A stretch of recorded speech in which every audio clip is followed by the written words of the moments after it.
ጆሮአችን ቢሰማውም አይናችን ያላየው ስለሆነ ብዙ ባልንሽራለን፣ ጾም እንገድፋለን፣ በሰው ላይ ብዙ በደል እናቀርባለን። ስለዚህ አይናችን ስላላየው በወሬ ስለሆነ በመጣፍ ስለሆነ አይናችን አይቶ ስላልተረዳነ ወገኖቻችን ሄደው የመደረሱበትን ስላላወቅነ ነው። ስለዚህ ሲል እግዚአብሔር አምላክ ተጠራጣሪ ስለሆነ ከራሱ ፊት አድርሶ የመለሰነ ሰዎች አለን። ይህን በተግባር ተቀብላችሁ እንድትድኑና እንድትማሩ እንድትወጡ እንድታልፉት ፈተናውን ይመረጣል እና ስለዚህ እኔ አሁን የምታዩኝ የእግዚአብሔር ውሻ የእግዚአብሔር ኃጢአተኛ በደለኛ ነኝ። ስለዚህ በትዳር ላይ ኖር ነበረ። በጎንደር ክፍለ ሀገር በደብረ ታቦር አውራጃ ውስጥ ነው ሀገር። ስሜም ወለተ ጊዮርጊስ ይባላል። እርግጥ የወገን የዘመድ ብዙ ነው፣ ግን የዘመድ ብዛቱ ነፍስ አላዳነም።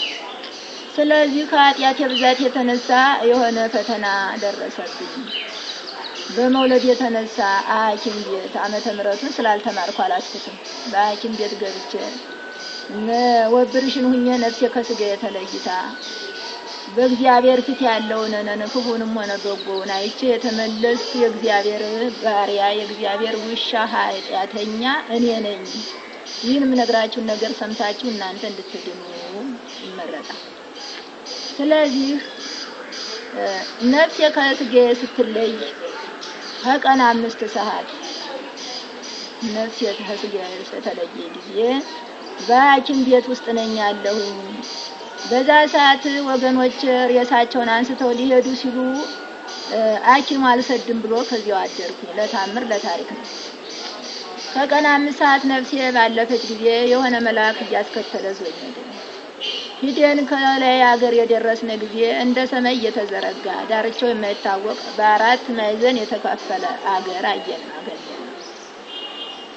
ከዚያም በኋላ አንዱ ክፍል ሀገር የብርሃን ሀገር ነው፣ አንዱ ክፍል ሀገር የጨለማ ሀገር ነው። ሁለቱም ክፍሉ ሀገር መስሎ ነው የሚታየው። ሁለቱ ክፍል ግን ታምራት አለው። የብርሃኑ ሀገርን ሲመለከቱት አንዱ ክፍል ዳርቻው የማይታወቅ ዳርና ዳሩ የማይታይ ከተማውም በዚህ ዓለም ላይ ያለውን ከተማ ከ10 አንድ የማይሆን የበለጠ የላቀ ነው። እሱን ባሳየኝ ጊዜ ታውቂዋለሽ ወይ ይናገር አለኝ። አላውቀውም አልኩት። ይህማ መልካም የሰሩ ሰዎች የምንኖርበት ገነት መንግስተ ሰማያት መልካም ሰዎች የሚኖሩበት መንግስተ ሰማያት የሚባለው ይሄ ነው አለ። የዚህን ጊዜ በመጽሐፍ የሚነገረው ሁሉ ትዝ አለኝ። ይህ ነው መልካም የሰሩ ሰዎች የሚኖሩበት ይህ አዲስ ከተማ ነው። በጎ የሰሩ ሰዎች የሚኖሩ ተደስተው የሚኖሩ በዚህ ነው አለ። ከዚያም በኋላ ወደ ታይ ቁልቁል ተመልከች አለ። አንዱን ክፍል ሀገር ያየሁት እንደሆነ ከሰማይ አንስቶ እስከ ምድር ጨለመ። የጨለማውም መጠን የለውም። ምንድነው ያልኩት እንደሆነ ክፉ የሚሰሩ ሰዎች የሚኖሩ ከዚያ ነው። ንስሐ ገብተው አስራት በኩራት ከፍለው እግዚአብሔር ታርቀው ያለዱ ሰዎች የሚኖሩ በዚያ ነው። ለዘላለማቸው መግቢያቸው ነው አለ። ከዛም በኋላ እኔ ፍርሃት ተሰማኝ። ምክንያቱም ጨለማው ብዛት የጨለማው ጥልቀት። አንቺ ግን በኃጢአትሽ ተፈርዶብሻል፣ የምትገቢ ከዚያ ነው አለ። ምን ነው ምንድነው የሰራሁት ስራ ብዬ ብለው ለንስሐ ሳትበቂ የሰራሻቸው ኃጢአቶች አሉ። ለንስሐ ሳትበቂ ስለመጣሽ ወደዚያ ነው የተፈረደብሽ አለ። እኔ ሰማይ ስለማይ እንግዲህ ቀና እያደረጋችሁ እንዳይስጥባችሁ እንዲገጥ አድርጋችሁ ወደታችሁ። ይህን ባለኝ ጊዜ ፍርሃትን ቅጥቅጥ በሰውነቴ ልክ ተሰረጨ። ሰውነቴም እንደ ውሃ ተበጠበጠ። ምንድነው የሰራሁት ብለው ተጥፎ ይቆይሻል እንዳልነግርሽም ኃጢአትሽን ተጥፎ ነው የሚቆይሽ። የሰው ሁሉ ስራው ተጥፎ ነው የሚቆየው አለ። ከዛም በኋላ ቀጥ ያለ ዘቅዝቀን ሄደንም ከጨለማው ዳር ደረስን። ከጨለማው ዳር የደረስን ጊዜ በ3 መስመር ተጥፈው ኃጢአቶችን አገኘኋቸው። እንዴት ያሉ ናቸው? እኔ አልተማርኩም ማንበብም አልቻልኩኝ። እኔ ልንገርሽ ኃጢአቶችሽ እኔ ናቸው። እኔ ልንገርሽ ኃጢአትሽን አለ። አዎ ዲስ ንገረኝ አላልኩት። መልስም አልሰጠሁት። ፍርሃቱ እያንቀጠቀጠኝ እያለቀስኩኝ ውሃ እየሆንኩ እነዚህ ናቸው። አንደኛ ሰንበትን ሽረሻል፣ ሁለተኛ ጠንቋይ ቤት ሄደሻል፣ ሶስተኛም ደግሞ ነፍስ ገለሻል አለ። እነዚህ እንደ መስተዋት በፊቴ ኃጢአቶቼ በፊቴ ተገለጡ። ከምድር ላይ ሳለው ትዝ አላሉኝም ነበር። ከዚያ ግን በፊት ተገለጡ። በዛን ጊዜ ስለነዚህ ኃጢያቶችሽ ንስሐ ስላልገባሽ ሂጅ ግቢ ከዚህ ሰዓት ልትገቢ ነው ብሎ ግንብ ቤት ተሰርቶ በብረት ተዘግቶ ግንዱም መጠን የለው ጩኸቱ የሰዓቱ የነበልባሉ ጩኸት በዲያሬ ያስፈራራል ያንቀጠቅጣል። ከዚህ ልትገቢ ነው አለ። ሄዶ በሩንም ከፈተ። በሩንም በከፈተው ጊዜ የሰዓቱ ነበልባል መጥቶ ቆንኩበት ስፍራ አቃጠለኝ። በዛን ጊዜ ስርገበገብ ሳለቅስ ገና መሀል ልትገቢ ለዳሩ ታለቅሻለሽ ብሎ እጄን ጎትቶ ግራ እጄን አንጠልጥሎ ወስዶ ከመካከሉ ላይ ጣለኝ። የዛን ጊዜ ያየሁት ጊዜ ከመሬት አንስቶ እስተ ሰማይ እስተ ግንቡ እስተ ራሱ ድረስ እስተ ቅንጭላቱ ድረስ የብረት ግንድ ነው የሚነደው። በሙሉ ሞገድ ነው። ከመካከሏ የብረት አልጋ አለች፣ አብራ ትነዳለች። ከዚያች ላይ ወርውሮ ጣለኝ። አሪቀ ስጌን ገባሁ። በላይና በታይ ሸፋፍኖ ግንዱ በላይና በታይ አጣብቆ እሳቱ ሲያቃጥለኝ ሲለበልበኝ ምን ነበር በዛ ሰዓት ወዮልኝ ወየታለብኝ። እንግዲህ እንዲህ ብዬ ነው ወይ ምን ወረኝ።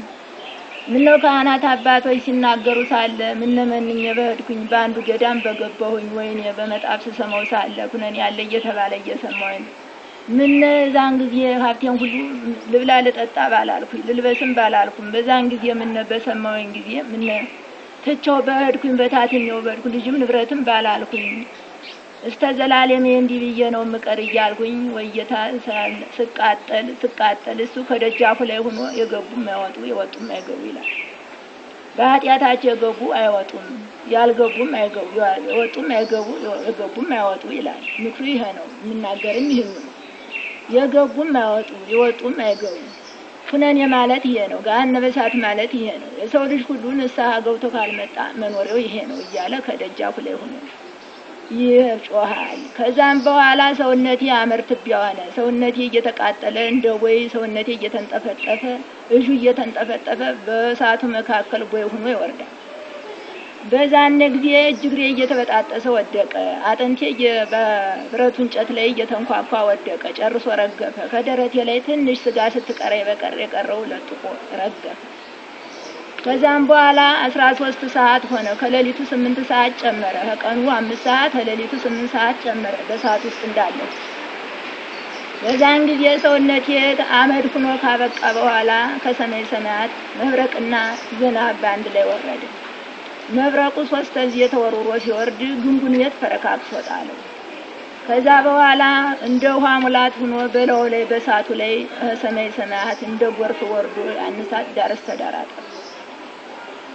ያን ጊዜ ሰውነቴን ባጠበኝ ጊዜ እችን ታልሁኝ የቀረሁኝ አንድ እጅ መሃል ሁኝ የቀረሁኝ አንዲት እጅ እንደ አንዲት እጅ ሁኝ የቀረው እጅም የለኝ እግርም የለኝ ትንሽ ነፍሴን የሸፈነኝ ስጋ ስትገኝ በቀር የቀረው አመር ዶቄት ሆኖ ነው የቀረው። ከዛም መነሳት አቅቶኝ ውሃው ካጠበኝ በኋላ ሰውነቴ በረደ። ግን መንቀሳቀስ አቃተኝ። እግር የለኝ እጅ የለኝ። በምን ልነሳ? ከግንዱ መሃል ተጣብቄ እንዳለው ቅዱስ ሚካኤል ወረደ። ቅዱስ ሚካኤል ወርዶ መጥቶ በፊቴ አያንከባለለ አውርዶ ከደረቁ ቦታ ላይ አስቀመጠ። እንደገና ዙሮ ሄዶ የወዳደቁትን አጥንቶቼን በያሉበት ልቅምቅም አድርጎ ይዟቸው መጣ።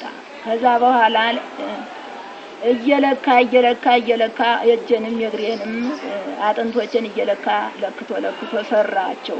ከዛ በኋላ የመረጠበውን ጭቃ እያነሳ እየቀባ እየይዞ ተነሽ ብሎ ባለኝ ጊዜ ሙሉ አካሌ ተቀጣጥሎ ተነሳልኝ። በዛን ጊዜ ደስታ ሆነ። ሰውነቴም በረደ። እንደገና ሙሉ ሰውነቴ በተሰራ ጊዜ በጣም ደስ አለኝ። በጣም መከረው ወደ ደስታ ዞረልኝ። ከዚያም ቀጥሎ በይ እንግዲህ አንቺ ከዚህ ሁሉ ነገርስ ለእኔ ኃጢአቶችሽ ንስሐ ብትገቢ ምን ነበረ አለኝ። እኔም አልመለስኩለትም። ኃጢአቶቼ ግን እርግጥ የተሰሩ ናቸው። ልጅ ታማብኝ ጠንቋይ ቤት 2-3 ሄጄ ነበር። ለንስሐ አልበቃሁም። ያዳነልኝም እግዚአብሔር ነው። ሰንበት ሆይ የተባለው የዓርብ ውሃ ቀዳለሁ። ከእንግዲህ ብዛትና ከስራዬ ብዛት የተነሳ እሁድ ማታ ሲያልቅብኝ ትንሽ በጎማ እየቀደው ጨምር ነበር። የሰንበት በዓል ዶሮ ሲጮህ ሰኞ ዶሮ ሲጮህ ነው የሚያልፈው። በዓሉ ሳያልፍ ስለቀደሁት ይቺ ተጥፋ ገብታብኛለች። ዓርብ 9 ሰዓት የገባ ሰኞ ዶሮ ሲጮህ ነው የሰንበት በዓል የሚለቅ። ስለዚህ ባሉ ሳልፍ የቀዳሁት ውሃ በትንሽ ዕቃ የቀዳሁት ለዕለቷ ብዬ በትንሽ ዕቃ የቀዳኋት ውሃ ወቀሳ ደረሰች። ነፍሰ ገዳይ እየተባልኩበት ደግሞ ከባለቤቴ ጋራ ተጣልተን እኔ እናት የለኝ እሱ እናት የለው በሆድ ይዣለሁ በወገብ ይዣለሁ። እኒህ ነገሮች ይዤ ስንጣላ ከየትኛው እናቴ እጄ ገባለሁኝ ብዬ በልቦናዬ አመነታሁ። የሆዴን በመድኃኒት አውጥቼ ልጣልና ያዘልኩትን ይዤ እሰደዳለሁ ብዬ ይህንን በልቦናዬ ቀርጬ ተነሳ። እጄ ባለ መድኃኒት ስጠኝ መድኃኒት አልኩት። ለሁሉ ይሰጣል፣ ሁሉም ብዙ ነገር ብዙ ወንጀል ይሰራል። ግን እኔ ስጠኝ ስለው እምቢ አለኝ። ምን ነው ስለው ገንዘብ ልክፈል ብለው እምቢ አለኝ። ንስሐ ልገባ ነው ብሎ እምቢ አለኝ። እያለቀስኩ እንደገና ወደ ቤት የተመለስኩ። በዛን ጊዜ አብሮኝ ያለው መልአክ ነፍሰ ገዳይ ናት ብሎ ጥፎት። ከዛም በኋላ ቤት የተቀመጥኩ ግድ ነውና ያም ልጅ በወቅቱ ተወለደ። ቢወለድም መንፈሳዊ ልጅ የተባረከ የተቀደሰ ልጅ ተወልዶ አድጎ ዛሬም አለ። ቦታዬን ይጠብቃል እግዚአብሔር ውጣ ብሎት። በዚህ ለኔ መከራው ተርፎኝ በልቤ ስላሰብኩት መከራው ተርፎኝ እኒህ 3 ወንጀሎች ተገኙብኝ። በእነዚህ 13 ሰዓት ሙሉ ከእሳት ገብቼ ተቃጥሌ አመርትቤውኝ ያየሁት ታምራት ይሄ ነው። ስለዚህ ምን አለኝ? ለዛሬው ይቅርታ ተደርጎልሻል፣ ለዛሬው ይቅርታ ተደርጎልሻል። ወደፊት ተጠበቂ ተጠንቀቂ። ይህም የዝሙት ስራና ቂም በሆድሽ ባይኖር ባይጨመርብሽ ነው። በጣም ቂም መያዝ ደግሞ ከሁሉም በበላይ በጣም ያስቸግራል። በጣም ያስቸግራል። ቂም መያዝ በጣም ያስቸግራል። ቂም ስላልተገኘብሽና ዝሙትነት ስላልተገኘብሽ ይቅርታ የተደረገልሽ ብሎ ይህን መልስ ሰጠኝ። ከዛ በኋላ ተነሽና በዚህ በመከራው ውስጥ እንግባ የምታየው ታሪክ አለሽ አለኝ። ወደ ጨለማው ውስጥ ገባ። በገባነ ጊዜ ነጣቂው አውሬ በፊቴ ይመጣል። የቀንዳቸው ርዝመት የጥርሳቸው ርዝመት ሊነጥቁኝ ይቃተላሉ። በየበሩ ብቅ ይላሉ። በፊቴ ይመጣሉ። አይዞሽ አይነኩሽም፣ ያልተፈረደባትን ነፍስ አይነኳትም እያለ እያጥናና ቅዱስ ሚካኤል ወደ ጨለማ ውስጥ ገባን። የእናቴ ትንሽ ወንድሟ በኃጢአት የታሸገ ክፉ ሰው ነበረ። እሱ ለንስሐ ሳይበቃ ሁሉም ያዘነበት እናት አባት ያለቀሰበት ነበረ። እሱ እስከ ብዙ ቀን በፊት ነበረ ያረፈ። እሱ በጨለማ ውስጥ በእሳት ሰንሰለት ታስሮ ባህር ውጦት የሚያንቀጠቅጥ ብርዱ የሚያንቀጠቅጥ መቋቋሚያ ያለለው ቦታ ላይ በእሳት ሰንሰለት ታስሮ አገኘው። መጀመሪያ የገንዛ ስጋዬን ያገኘው። በዛ ጊዜ ብዙ አለቀስኩ። ከዛ በኋላ ደግሞ ልብ ብለን ስንሄድ ጠንቋዮች ፈራጅና አስፈራጅ ባንድ ላይ ነው መከራቸው። በአንድ ጉድጓድ ነው የሚገቡት። የሚያስፈርዱም የሚፈርዱም በአንድ ላይ ነው ጥፋታቸው። የነሱ መከራቸው በአንድ ላይ ነው። በአንድ ላይ በጎደጎደ ስፍራ ውስጥ በጭስ ታፍነው እየተብላሉ እየተንጫጩ መጠን የሌላቸው ሰዎች ይታያሉ። ከደጃፉ ላይ ምልክታቸው ነው። ይህን ጩኸት ትሰሚዋለሽ ይለኛል። አዎ እሰማዋለሁ። ምንድነው? ልቅሶ ነው የምሰማው ስለው እኒህማ ጠንቋይና አስጠንቋይ ናቸው። ፈራጅም አስፈራጅም በአንድ ነው መከራቸው። ምልክታቸው ይሄ ነው ብሎ ስኒው ተዘርግቶ ቡናው ከስኒው ላይ ይታያል። ሙገጫው በተሰንበት የሚወቅጡበት እጃቸው ተቆርጦ ከሙቀጫው ጋራ አብሮ እሳት ይነዳል። የቡና ቁርሳቸው የሚሸት የገማ የከረፋ ሆኖ እንደ ጥንብ እየሸተተ ይታያል። ምንጣፋቸውን ጉዝጓዛቸው ሁሉ ይታያል። የእነሱ ምልክታቸው ይሄ ነው። ይህን ያየ ሁሉ ይረዳል አለ። ከዛም በኋላ ወዮላቸው እያልኩ እያዘንኩ እያለቀስኩ ደግሞ ልፍ ስንል 7 ወንዶች ዘንዶውና እባቡ ከዛ ይህን እንደምናየው ቋሚ ባህር ዛፍ ሆኖ ነው የሚታየው። ምክንያቱም በአጣነት ላይ ሲጫወት ነው የምኖርና። ስለዚህ ዘንዶ ጠልፎ ይዟቸው 7 ወንዶች በአንድ ላይ መረማመድ አቅቷቸው እየተፋጁ እየተነካከሱ አንገቱ በአንገታቸው መካከል ሆኖ አንድ ጊዜ አንዱን ፊት እንደዚህ አንዱን ፊት እየወጋ በጣም የሚያስደነግጡና የሚያባቡ ሰዎች በፊታችን መጡ። ምንድናቸው ስለው እኒህማ በዓለም ላይ ሳሉ ነፍስ እያገደሉ የሰው ገንዘብ ሲዘርፉ ነፍስ ሲያጠፉ የኖሩ ወንበዶች ናቸው።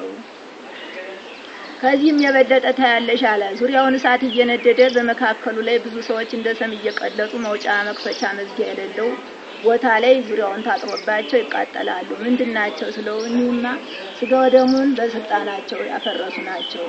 ስጋ ወደሙን በቂም የተቀበሉ ናቸው። ይቅር ለእግዚአብሔር ሳይሉ በጠላቶቻቸው ላይ ይቅር ለእግዚአብሔር ሳይሉ የመጡ ናቸው። በምድር ይቅር ያላለ በሰማይ ይቅርታ የለውም ሲባል አልሰማሽም አለ። አዎ ሰምቻለሁ አልኩት። በመጣፍ ሲነገር ሰምቻለሁ አልኩት። ይሄ ነው እነዚህ ናቸው በምድር ይቅር ያላለው ሁሉ ይሄ ነው መኖሪያው አለ። ከዚያም ልፍ ስንል ሴቶች ከወንዶች ጋራ ተቆራኝተው ቁጥር ስፍር የሌላቸው በእሳት መግረፊያ እየተገረፉ እየተነዱ ይመጣሉ። ሰውነታቸው ጥላት ይመስላል። ከእሳት ወጥተው ነው የመጡትና ምንድናቸው? ሴት ወንድ የታሰረው በእሳት ሰንሰለት ተሳስረዋል። ምንድናቸው? እኒህማ በዝሙት ሲረክሱ የኖሩ ናቸው። በምድር እየወደዱ የሰሩት ስራ ከዚህ ተካሰው በእሳት መካከል ተፈርዶባቸው ንስሐ ሳይገቡ ስለመጡ ይሄ ነው ቅጣታቸው አለ። ከዛም ወደዚያ ደግሞ እልፍ ስንል ከገደል ላይ መውጫ መውረጃ የሌለው መጠኑ የማይታወቅ ገደል አለ። ከዚያ ላይ ብዙ ነፍሳቶች ተንጠልጥለው ይታያሉ። የሚጨብጡት የላቸው፣ የሚያርፉበት የላቸው። ምንድናቸው አልኩት። ከመነኮሱ የዘሞቱ መድኃኒት ቀጥቅጠው ለሰው የሚሰጡ ሕጋቸውን በሜዳ የሚጥሉ ናቸው። የሚወርዱም በምጣት ነው አለ። ሲያወት ገደሉም አያስወርድም፣ ወደ ላይም አያስወጣም። የሚያሳዝንና የሚያስደንቅ ነገር ነው። ከዛ በኋላም ደግሞ እልፍ ስንል ብዙ ሽማግሌዎች መቱን ቁጭ ብለው አይንቀሳቀሱም። እሳት ሆኖ ሲነድ አይታይም። ምድሩ ግን የሚያቃጥል የሚፈጅ የማያስቆም የማያሳልፍ ነው ምድሩ ሲቃጠል። ከዛ ላይ ሳይንቀሳቀሱ አረር እያቃጠላቸው ብዙ ሽማግሌዎች ይታያሉ። ምንድናቸው? አይንቀሳቀሱም። ሲዋቸው ሰው ናቸው። ምንድናቸው ስለው በምድር በጉቦ ሲፈርዱ የነበሩ ሽማግሌዎች ናቸው። በምድር ላይ በጉቦ በመሰው በማየት በወዳጅነት ሲፈርዱ የኖሩ ናቸው። ይሄ ነው መከራቸው አለ። ከዛ በኋላም ደግሞ አሻግረን ተመለከች እስቲ ያን ማዶ ሀገር ይሉ አለኝ። አንዱን ክፍል ሀገር ስመለከተው በሙሉ ሰው ነው። አገሪቱም ጭንቅ ያለች ናት። ቦታይቱ ጠባቸው ነው ያሉ። ሰዎቹም ቁጥር ስፍር የላቸውም። ቦታይቱ አንድ ደብረ ሀገር ያህል አልሳየው። ሰዎቹም ጥቁሮች ናቸው። እንባቸው የሚወርድበት ፊታቸው በሙሉ ፈሰስ ቀዱ ተጎርጉሮ ሰርክ አይናቸው የሚጎርፍበት ነው አለ። ምንድናቸው? አገሩ ጥቁር፣ ሰው ጥቁር። ስራ ይሰራሉ፣ የልማት ስራ ይሰራሉ። ሴቶችም ወንዶችም ተቀላቅለው ብዙ መጠን የሌላቸው በአንዲት ሀገር የሞሉ ሰዎች ይታያሉ። ምንድናቸው ስለው እኒህማ ሰንበትን የሚሽሩ ናቸው። በምድራዊ ሰንበትን ስላላከበሯት ከዚህም እየሰሩ ነው። ታያቸዋለሽ መከራቸው። በምድርም አላረፉ። ሰንበት ርፈት ነበረች። ሰንበት ለማረፍ ነበር የተፈጠረች። ግን ሰው ባለማወቁ ስለሚሽሯት ይኸው ከምድር የሰሩ ስራ ከዚህም እየሰሩ ነው አለ። ስመለከተው ስራቸውን ሴቶች ይፈጫሉ፣ ይወቅጣሉ። ወንዶችም ደግሞ እንደ ሳር ያጭዳሉ፣ እንደ ቤት ይሰራሉ ይመስላሉ። እንደ ጭቃ ያወካሉ ይመስላሉ፣ ይቆፍራሉ። እንደ ሳር ያጭዳሉ ይመስላሉ። የልማት ስራ ነው የሚሰራው። በምድር ያላረፈ በሰማይ ምርፈት የለው። ይሄ ነው ስራቸው አለ። እና እንዴት በዙስ ይሁዱስ እንዴት ብዛት አለው። አንድ ሀገር አልችለው ብሎ አይደለ ባልኩት ጊዜ ሰንበትን የሚሽር ሁሉም ስለሆነ አገር አይችላቸውም። አገሩ ጠቧቸዋል። በሀገር ነው የሚቀጡ እነሱ። ነበልባል እሳት ከሰማይ ሰማያት እየወረደ በሶስት ሰዓት ይገርፋቸዋል። ሰንበትን የሚሽር ሁሉ ቦታ አይችለውም አለ። የቀሩ ሁሉ በመከራ ያለው ሁሉ ክፍል አለው። በአንዱ ክፍል ግማሹ በአንድ ክፍል ግማሹ ነው ያለ። እነሱ ግን ከብዛታቸው የተነሳ አገር አልችላቸው ብሎ ነው ያለ። ይሁዲ ሰንበትን የሚሽር ሁሉ እንደዚህ ብሎ ነው የሚኖር አለ። በዛን ጊዜ አለቀስኩ፣ ብዙ አለቀስኩ። ወገኖቼ ሽንኩርትና በርበሬ ውሃ በሰንበት በባል እየቆፈሩ ያጠጡ ነበር። ወይኔ ማን መነገራቸው ነው ያልኩ። ማን መነገራቸው? ሁሉ መከራ መኖሩን በመጣፍ እየሰማ ነው ባለማመናችን። ወየ ወገኖቼ ብዬ ብዙ ልቅሶ አለቀስኩኝ በዛን ጊዜ። ይህ ነው ስራው ሁሉ። ሰንበትን የሻረ ሁሉ መኖሪያው ይሄ ነው። ግን እነሱ ምንም አያስቡትም። ሰንበት ምን እንደሆነ አያውቁትም። የእግዚአብሔር ቁስሉ የእግዚአብሔር አይኑ ሰንበት ናትና እሱ ያከበራት ናትና ስላላረፉ ከዚህ ምርፈት የላቸውም ብሎ በመከራ ያለ። ቆይ ጥቂት ነበልባል እሳት ይወርዳል አሁን አለ። ጥቂት ጊዜ ስመለከታቸው የመከራቸው ብዛት የስራቸው ጭንቀት በጣም ያሳዝናል። ከዛም በኋላ ነበልባል እሳት ከሰማይ ሰማያት ከሶስተኛው ሰማይ አንስቶ ወረደ። ዝናብ ዘንቦ ሲያበቃ ጉም እንደሚሸፍነው ያ ነበልባል እሳት ያችን ሀገር በሙሉ አሸፍና አድርጎ ለበለባቸው፣ ተቃጠሉ። ወየ በላቸው እስካሁንማ ነፍሳቸው ወጣ የለ አልኩት። በነፍስ መሰቃየት እንጂ ሁለተኛ ሞት ቦታ አለ። ከዛም በኋላ ብሏቸው እንደገና እሳቱን ሽቅብ ባነሳው ጊዜ እንደ ንፋስ ገልቦ ሲወስደው ከጥቁረት ላይ ጥቁረት ከክሰል ላይ ክሰል ጨምረዋል። መንቀሳቀሳቸውን አይተውም እንደነበረው ስራቸው ይሰራሉ። ያን ጊዜ ልቤ ተመሰጠ። ብዙንም ወገኖች የሚገኙ በዚህ ውስጥ ነው እያልኩ አዘንኩ፣ አለቀስኩኝ። ከዛም በኋላ ብዙ ነው ነገሩ። አጠር ላድርገው ብዬ ነው እንጂ ብዙ ነው፣ ምንም የሚያልቅ ነገር አይደለም። በ13 ሰዓት ውስጥ የታየ ነገር ብዙ ነው፣ መጥንም የለው ግን በመጠኑ። ከዛ በኋላ የሰንበት ቀን ደረሰች አለ። ቀኑ ይችን መከራ የማይባት ቀን ማስከኞ ቀን ነበር። ግን የሁሉን ታሪክ ለማስረዳት ሲል ዓርብ 9 ሰዓት ሆነ አለ። ዓርብ 9 ሰዓት ሲሆን ወታደሮች ውሃውን መርዝ የሚረጩ አሉ፣ እየታዘዙ በየሳምንቱ የሚረጩ። እነሱ ዓርብ 9 ሰዓት ተልከው ወደ ውሃው ሄደው መርዝ ነው የሚረጩት።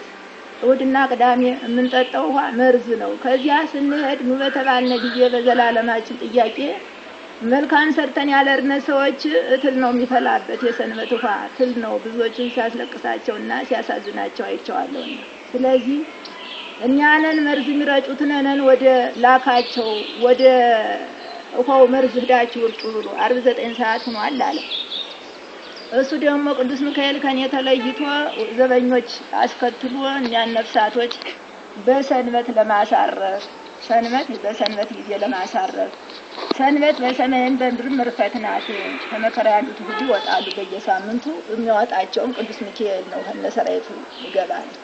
ሄደ ሰራዊቶቹን ይዞ ወደ ጨለማው ሀገር ገባ። እነዚያን ለማውጣት እኔ ብቻዬን ተቀረው በኋላ ከዛ በኋላ ብቻዬን ሁኜ ጨንቆኝ ጠቦኝ እያለ ቸሩ መድኃኔዓለም እሱ መቼም የተመሰገነ ነው። በእግሬም ልሂድ በንፋስም ልሂድ አይታወቀኝም። እንደገና ወደ ምስራቅ ወዳለው ወደ አዲሱ ከተማ ፊቴን ዘወር ሲያደርገው ከተማው ቀርባ አየሁ። ከዚያ ያን ከተማ እያየሁ ስሄድ እንዴት ብዬ እንደምሄድም አላውቀው። ቀረብ ብዬ ወደ ከተማው ስዳረስ ብዙ ቁጥር ስፍር የሌላቸው ህዝቦች የኔ ቢጤ መስለው ጠቁረው መከራ ተቃጥለው በእሳት ተቃጥለው ተንገርግበው ብዙ ነፍሳቶች በዚያ በከተማው ዙሪያ አሉ። ዛፉም መጠን የሌለው ፍሬው መጠን የሌለው ዛፎች አሉ። ቁጭ ብሎ የሚለቀም አለ፣ ተጎንብሶ የሚለቀም አለ፣ ቀና ብሎ የሚለቀም አለ። ሁሉም ለምጨው ያሳሳል፣ ሽታው ብቻ ሆድ ያሞላል። እሱም እኒህ ዛፎች ባሉበት ስር ብዙ ነፍሳቶች ወዲያና ወዲህ ይመላለሳሉ። ከመሬትም ያለውን ለመልቀም አልቻሉም። ወደ ሰማይም የሚያወጡትን ለማውረድ አልቻሉም። ይፈጃጃሉ፣ ይጨናነቃሉ፣ ይቅበዘበዛሉ። ለመልቀምም አልተቻላቸውም። እነሱን እያየው ቁሜ አዘንኩ፣ አለቀስኩኝ። አሁን ይህን ለቅመው ቢበሉስ ምን አለ አልኩኝ። በዛን ጊዜ ማውቃት ጎረቤቴ ስንት ንብረት ስንት ጠጋ የነበራት ጎረቤቴ ምንም በብዙ ወንጀል ስለነበረች ሄዳለች፣ አርፋ አልነበረ፣ ብዙ ቀን ሆኗት ነበር። እሷን ከነዚያ መካከል አብሬያለሁ። እሷን ባየው ጊዜ ልብሳችን እሳት፣ ማደሪያችን እሳት፣ ቀለባችን እሳት። ወዮ እንዴት ብለን እንኖር እያለች ታለቅሳለች። ያን ጊዜ እኔም ብዙ አለቀስኩ። ከዛ በኋላ እነዚያ ህዝቦች ያንን ፍራፍሬ እያዩ ወዲያና ወዲህ ይቅበዘበዙ፣ ሊያዛቸውም አልቻለ። አንዲት መበለት ማንነቷን አላወቁም። ግምጃ ለብሳ ወርቅ ለብሳ ከአንዲት አልጋ ላይ ቆማ ተሸፍና ተናገረች። ዘበኞቹን ጠየቀች። ምን ነው እናንተ ዘበኞች ለሚመላለሱ ለተራቡ ለተጠሙ ህዝቦች ለነዚህ ከዚህ ከሞላ ተረፈው ፍራፍሬ ለቅማችሁ ብትሰጧቸው ተርበዋል ተጠምተዋል ብትራሩላቸው ብላ ተናገረች። ወታደሩ ፋፋ ቀምቶ አይሰጣቸውም። እሊህማ በምድር ጨርሰው መጥተዋል። ሀጣን በየትኛው ድሏ ነው ይህን የምታገኘው? ይህ የሰማያዊ ፍሬ የተዘጋጀ ለጻድቃን ላበሉ ላጠጡ ለሰጡ ለጻድቃኖች ነው እንጂ ለሀጣን ነውን? አይሰጣቸውም ብሎ መለሰላት። እሷም ደግማ አልተናገረችም። ጉንጥፍ ብላ ተኛች። ከዛ በኋላ ጩኸት አመጡ፣ ተላቀሱ። ቁርጡን ከሰሙ በኋላ ተላቀሱ፣ ተፋጁ። ማውቃትም ጎረቤቴ ታለቅሳለች አብራ። ያን ጊዜ ውሃ ስጡን ባይሆን ውሃ ስጡን ብለው ጮሁ። ደግሞ ውሃው ያውልሽ ሰንበትን ስትሽር የኖርሽው ያውልሽ በየዛፉ ስር ጉድጓድ ጉድጓድ ውሃ አላልፏል። ሰንበትን ስትሽር የኖርሽው ነው፣ በሰንበት ስቀጅ የኖርሽው ውሃ ነው፣ ያውልሽ ደጅ ጠጪው አለ። የዛን ጊዜ ተከፋፍለው በየጉድጓዱ ሄዱ። በደረሱ ጊዜ ጉድጓዱ ጉንብስ ሲሉ ክንፍ ክንፍ ያለው አውሬ ከውሃው ውስጥ እየወጣ ሽቅ ግር እያለ ተነሳባቸው። በውስጡም ውሃው ሁሉ ተተረማመሰ። እንኳንስ የሚጠጣ ሽታውም አላስቀረበና አለ። ትሉም ፈላበት። ወዮ ወዮ ወዮ ሲሉ ምን ልበልሽ ሰንበትን አክብረሽ በመጣሽ በዕለተ ሰንበት ስቀጅ የነበረው ውሃ ነው፣ ምን ላድርግሽ ብሎ መልስ ሰጣቸው። ያን ጊዜ ሁሉንም አላገኙ፣ እየተፋጁ እየተለቃቀሱ ባልተፈጠርን በቀረነ አንዱን ሳያገኙ እየተለቃቀሱ እየተፈጃጁ እያለ ሂጅ በቃሽ እንግዲህ ብሎ ዘቅዝቆ ገፍቶ በእጁ ገፍቶ ወረወረ። ያን ጊዜ እየተወርውሬ ከሰማይ አንስቼ ከመሬት ወርጄ ሳርፍ ብትት ብዬ ስነሳ ከሐኪም ቤት ከ8 አራሶች ጋራ ከአንዱ ክፍል ላይ ተኝቼ ሊነጋ ትንሽ ቀርቶት ደግሜም ብትት ብዬ ቀና ስል ሊነጋ በመስተዋቱ በሐኪሙ ቤት በመስተዋቱ ጮራይቱ ልትወጣ ብትንብላ ደም መስሎ ይታያል። ከቀን 5 ሰዓት ነፍሴ ሄደች። ነግቶ ጮራይቱ ልትወጣ በመስተዋቱ ደም መስላ ስላየኋት በዛን ጊዜ ነው ሕይወቴን አውቄ የነቃሁኝ በዛ ሰዓት። ከዛም በኋላ ወገኖቼ ሬሳ መሸከም ያዘው እየተላቀሱ እየተፈጃጁ ጥሪም ተጀምሯል። ወደ ሀገርም ተላልከዋል። በዛን ጊዜ የሬሳ መሸከም ያዘው ተነስተው ቢመጡ ነፍሴ ከስጋዬ ተመልሳ ሰው ሁኜ ነፍሴን አገኘኋት። በዛን ጊዜ እግዚአብሔር የተመሰገነ ይሁን እንደዚህ ባለ መልኩ መለሰኝ። ከዚያም ወዲያ 14 ቀን ሙሉ ተኛው። በዛ ሰዓት 14 ቀን ከሆነ በኋላ ሐኪም ቤት ወጥቼ ወደ ሀገር የሄድኩኝ። ያን ጊዜ አካል ኑሮኝ ቢሆን ልብላ ልጠጣ ልልበስም ባላልኩ ነበር። ልጅ አለኝም ቤት አለኝም አልልም ነበር። በዚያው ነበር ወጥቼ መሄድ። ግን ሕይወቴ ተይዟልና ከዚያው ከቤቴ ገብቼ ቆየሁኝ። ጥቂት ጊዜም ባልጋ ላይ ታመምኩኝ። ከዛም በኋላ እግዚአብሔር የተመሰገነ ነው ተሻለኝ፣ ዳንኩኝ። ከዚያች ቀን አንስቶ እስከ ጥቂት ዘመን ድረስ ልቅሶ እያለቀስኩ በየቤተ ክርስቲያኑ ይቅርብኝ፣ ትዳር ይቅርብኝ፣ ጎጆ ይቅርብኝ፣ ልጅም አልልም ይቅርብኝ፣ ልብላ ልጠጣ ላይጥም አልልም፣ ፍታልኝ ፈጣሪ ኢየሱስ ክርስቶስ ወዳለህበት ውሰደኝ፣ አንተ ወዳለህበት ውሰደኝ። እንግዲህ ሀብቱንም አየሁት ልጁንም አየሁት፣ ማንም የቆመልኝ የለምና እንግዲህ ዓለም ላይ በዚህ ዓለም ላይ አልኖርም እያልኩ ልቅሶ አበዛሁኝ። በየወቅቱ በየቤተ ክርስቲያኑ በሌትም በቀንም ሳለቅስ ቆይ ጥቂት አለም ትንሽ ቆይ እግዚአብሔር በፈቀደልሽ ጊዜ ነው የምትወጪ ጥቂት ቆይ እያለ ይገረግረኛል። ከዚያም አንስቶ ሰዓት በፊቴ እየመጣ ምንም ስራም ለመስራት አልቻልኩኝም። አሳር በመከራ ማለት ነው የቆየሁት። ተወሰነ ሰዓት ድረስ ትንሽ ቆየሁ በቤት እግዚአብሔር እስከሚፈቅድልኝ ድረስ። በፈቀደልኝ ጊዜ እግዚአብሔር ቅርብ ነው። ከንበየ ብዛትና ከልመናየ ብዛት የተነሳ እግዚአብሔር ቅርብ ነውና በተወሰነ ሰዓት በቃ ይኸው ቤትሽ ፈረሰ ብሎ ቤቱን አፈረሰው። በሪያ ፈረሰ።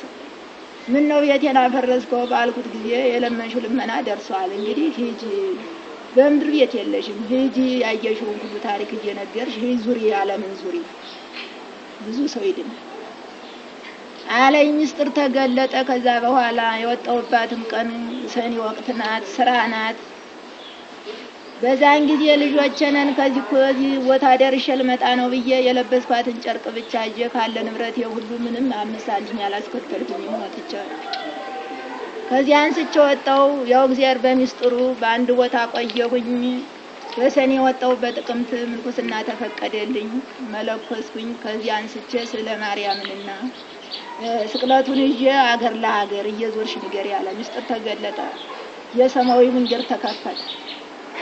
ከዛ በኋላ ማየውም ታሪክ ብዙ ነው። ቀን አብሮኝ የሚውለው ሌሊት አብሮኝ አድረው ይበልጣልና የሄድኩኝ ብዙ ምስጢር ሳይ ብዙ ምስጢር ሳይ ዓለምን ስዞር እያስተማርኩ እየመሰከርኩ እችን የምስክር ቃል እየሰጠው በካህናት መሀል ቀርበሽ መስክሪ፣ የካህናቶችንም ስራቸውን ተመልከች ብሎ ስብሰባ ከዚህ ከምናየው ሰማይ በበላይ ያለ መሰብሰቢያ የነፍስ አባት እየቆመ ከዚያ ላይ ሚዛን ይቀርባል። ሁለት አይነት ሚዛን ይቀርባል። አንዱ የጻድቃኑ ሚዛን በአንድ እጅ ነው የሚያነሳ፣ ሰፊ ነገር ነው፣ አንድ ጊዜ ነው ሰቅስቆ የሚያነሳ።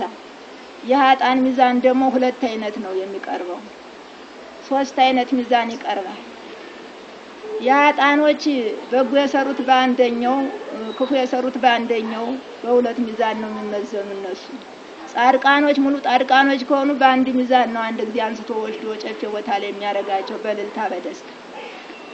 ስለዚህ ነፍስ አባት ይቀርባል። ልጅም ነፍስ አባትየው ወደፊት ከሄዱ አረፉ፣ ወደፊት ከሄዱ ስለሳቸው ፍርድ በምድር ያልሞቱት ሁሉ ይቀርባሉ፣ በስጉር ይቀርባሉ። ነፍስ ልጆቻቸው በሙሉ ይቀርባሉ።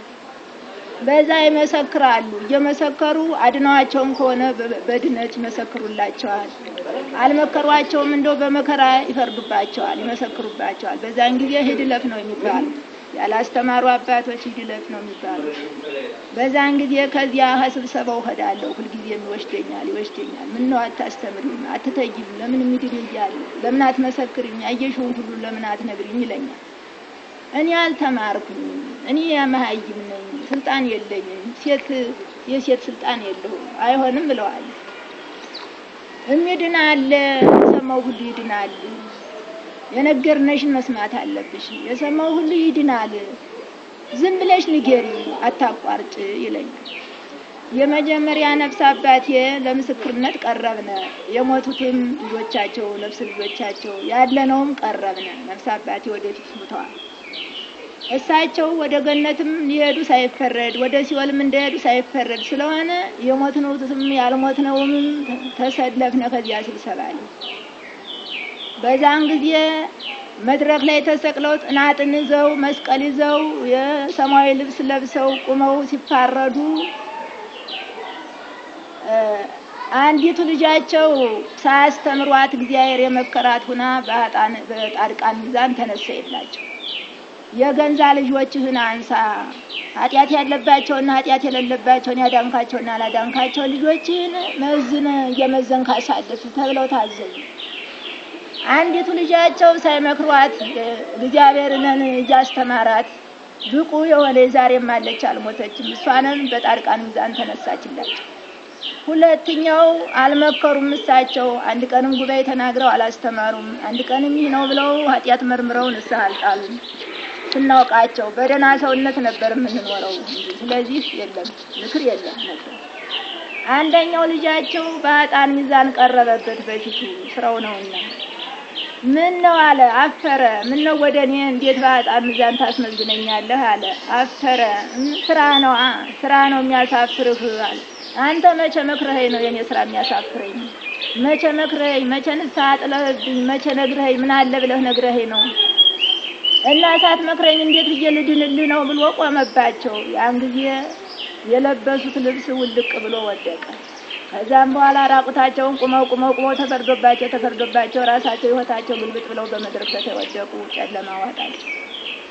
የመጀመሪያ አባታችን በዚህ መልኩ አልፈዋል።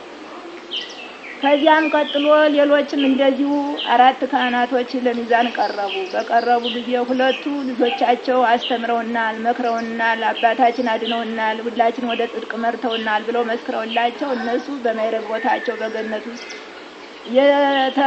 የብርሃንም ብርሃን የሰፈረባት ቤት እየተሰጡ ገቡ። ሁለቱ ግን ምንም ከልጆቻቸው ጫፍ ስላልደረሱ አንደኛውም ተፈርዶባቸው ወደ ገሃነመ እሳት 3 ገራፊ ተሰጥቷቸው አንደኛው አባት 3 ዘበኛ እየተጋገዘ ሰንበት ስትሻር ስላሴ ሲሻር ቁመ ልጆችን ያላዳንክ ሁሉ ፍች ሲሆን የተሰጠኸው አደራ እንዴት ነበር እያለ በ3 ገራፊ ተሰጥቷቸው ስቃይ መከራ እጅግራቸው በችንካር ተቸንክሮ በብረት መዶሻ እየተቀጠቀጡ አየኋቸው። ሁለቱ አባቶች በእንዲህ ያለ መልኩ ባለማስተማራቸው መከራ ገብተዋል። ሁለቱ ግን ልጆቻቸው መሰከሩላቸው፣ አድነውናል፣ መክረውናል፣ ተጠቅመንባቸዋል ብለው ስለመሰከሩባቸው አንደኛውም በገነት የብርሃን ቤት ተሰጥቷቸው የጻድቃን ልብስ ሽቶ እያረበረቡ እየጊዜው እየጎበኙ በመልካም ኑሮ አየኋቸው። ሁለተኛውም የምግቡ ከምግቡ አዳራሽ ፎቅ ነው። ከፎቁ ማደሪያ መኖሪያ ቤታቸው ፎቁላውን ተሰጥተው ስሩ የጻድቃን ምግብ ያለበትን ተቆጣጣሪ ሆነው ሁለቱም እንደዚህ ባለ መልኩ ድነዋል። ከአራቱ ካህናቶች ሁለቱ ድነዋል፣ ሁለቱ ወደ መከራ ወድቀዋል። እኒህ ሁሉም ማወቃቸው ናቸው። 14 ሰዎች ማወቃቸው ናቸው። እነዚህ እንደ ወንጀል ይሁንልሽ ስላልተማርሽ እኒህን እንደ ወንጀል አድርገሽ የእኔን ታሪክ እየነገርሽ በካህን መሀል እየቆምሽ ንገሪ ነው የተባልኩት የታዘዝኩት። ስለዚህ እኒህን ሁሉ ታሪክ እየቀኑ በማየት እየተዛወርኩ ሀገር ለሀገር እያስተማርኩ እየመከርኩ በካህናት መሀል እየቆሙ እየመከርኩ ብዙ ነፍሳቶች ብዙ ህዝቦች ድነዋል። ከዛም በኋላ 8 ዓመት ዞርኩ። በኋላ ደከመኝ ብዬ ተውኩት። ሰይጣን ተይ አለ፣ ቀናተኛ ነውና ተይው አለ። ህዝቡም እንደዳና አወቀ። ተይ ብሎ እጄን እግሬን አስሮ አኖረኝ። በዛን ጊዜ ከስብሰባው ጠራለሁ። ምን ነው ተውሽው ይለኛል፣ ምን ነው ተውሽ ይለኛል። መንፈቅ ቁጭ ብዬ ዝም ብዬ ተቀመጥኩ። መንፈቅ። ከዛ ከዕለታት አንድ ቀን ብንመክርሽ ነግርሽ እምቢ ብለሻል ብሎ አውርዶ ከድንጋይ ላይ ይጥለኛል። በዚያ ድንጋይ ይመታኛል። ሰውነቴ ሁሉ ይቆሳስላል። በግድ ሰው ደርሶ ነው እንዲያውም ፈንቅሎ ያወጣኝ። በዛን ጊዜ እንደገና መከራ ተቀበልኩኝ። 2 ሳምንት ሙሉ ከነበርኩበት ስፍራ ላይ ሌት የለ ቀን የለ ታመንኩ፣ ተቸገርኩኝ፣ ተያዝኩኝ። ከ8 ዓመት በኋላ ማለት ነው። ምን ነው ብትመከር አትሰማም፣ ምክሩን በመተዋ መከራ ተቀበለች እያለ ይፈርድብኛል። በዛን ጊዜ 2 ሳምንት ታመንኩ። በኋላ 4 መላከ ሞት ሲዋቸው እንደ ሰው አቋቋማቸው መልካቸው የሚያስፈራራ የጥርሳቸው ክፋት የሰውነታቸው ጥቁረት የሚያስፈራሩ ሰዎች መጥተው በቁፍ በፊቴ ከታመንኩበት ስፍራ ላይ ቅዳሜ ለእሑድ ናት ቀኗ ከምሽቱ 11 ሰዓት ይሆናል። መተው ጭንቅ ጥብብ አድርገው 4ቱም ሁሉ ነፍሴን አስጨንቀው ወደ ደጅ ሲያስወጧት ቅዱስ ሚካኤል ደረሰ። የእሱ ቸርነት አያልቅምና እሱ ደረሰ። እሱን ያዩ ጊዜ ለቀውኝ ሸሹ። በዛን ጊዜ እሱ ሂድ ብሎ በቁጣ መንገድ አስቀጠለኝ። እነሱም በአንድ መንገድ እኔና እሱ በአንድ መንገድ ሄደን ወደ አንዱ ክፍለ ሀገር ወደ ደቡብ ወዳለው ወደ አንዱ ክፍለ ሀገር ሄድን። ያን ጊዜ ስንሄድ ከከባድ ተራራ ላይ ደረስን። ከተራራው ላይ ደረስን። ከዚያም በተራራው ላይ ተሰቅለን ስናየው አገር የሌለበት መንገድ የሌለበት ዙሪያውን ሲያወጥ ባህር ብቻ። ያን ጊዜ እነዚያን ባላንጋሮች አውርዶ ዘቅዝቆ ገለበጠ ወርዶ አውርዶ ባህሩ ጨመራቸው። ከዚያ በኋላ እኔና እሱ ብቻ ተራራው ላይ ሆነ። ይህን ነገር ታውቂዋለሽ ወይ ይለኛል። አላውቀውም ባልኩት ጊዜ ባህር እሳት የሚባለው እኮ ይሄ ነው፣ ሀጣንም ጻድቃንም የሚሻገሩ በዚህ ነው አለ። ያን ጊዜ አስተዋልኩት፣ ተመለከትኩት። ይሄ ነው ወይ ለካ ብዬ መልስ ሰጠሁት። አዎ ይሄ ነው፣ አገር የለው መንገድ የለው በየት ይሻገራል ሰው አልኩት።